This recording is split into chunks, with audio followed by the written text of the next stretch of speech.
mabuting Pilipino. Minamahal ko ang bayan ko, tinutupad ko ang aking mga tungkulin, sinusunod ko ang kanyang mga lituntunin.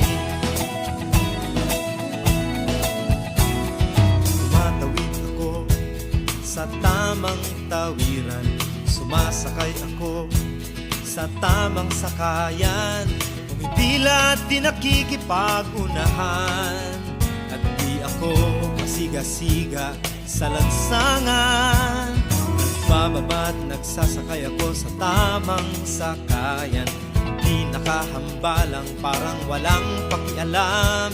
Pinagbibigyan kong mga tumatawid sa kalsada, humihinto ako pag ang ilaw ay pula, pagkat ako'y isang mabuting Pilipino. Minamahal ko ang bayan ko, tinutupad ko ang aking mga tungkulin, sinusunod ko ang kanyang mga lituntunin.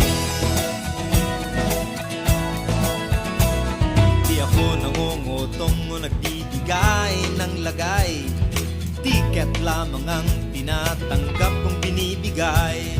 Ako ay nakatayo doon mismo sa kanto at di nagtatago sa ilalim ng puno. Di ako nagkakalat ng basura sa lansangan, di bumubuga ng usok ang aking sasakyan.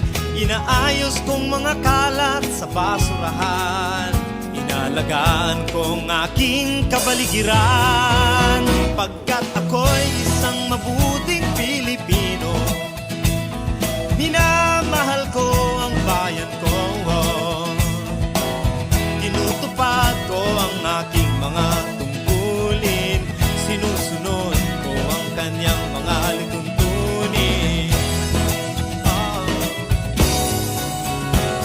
Lagi akong nakikinig sa aking mga magulang, kaya't pag-aaral ay aking pinagbubutihan. Di ako gumagamit ng bawal na gamot, o kaya'y tumatambay at sa eskwela'y di pumapasok. Pinagtatanggol ko ang aking karangalan, pagkat ito lamang ang tangi kong kayamanan. Di ko binebenta ang ating kinabukasan, ang boto ko'y aking pinahahalagahan, pagkat ako'y isang mabuting Pilipino. Minamahal ko ang bayan ko, tinutupad ko ang aking mga tungkulin, sinusunod ko ang kanyang mga lituntunin. Ako'y isang tapat at totoong lingkod ng bayan, pabor o lagay ay di ko pinapayagan. Tapat ang serbisyo ko sa mamamayan, di ko binubulsa ang pera ng bayan. Pinagtatanggol ko ang mamamayang Pilipino, mga karapatan nila'y kinikilala ko, ginagalang ko ang... Hindi pala baha ang magpapalubog sa ating bayan. Di kasakiman. Walang po ang ambulan sa gabinete na ito! Pinaglalaroan lang nila tayo. Paano ang aming mga negosyo? Negosyo! Bayan o sarili pumili ka!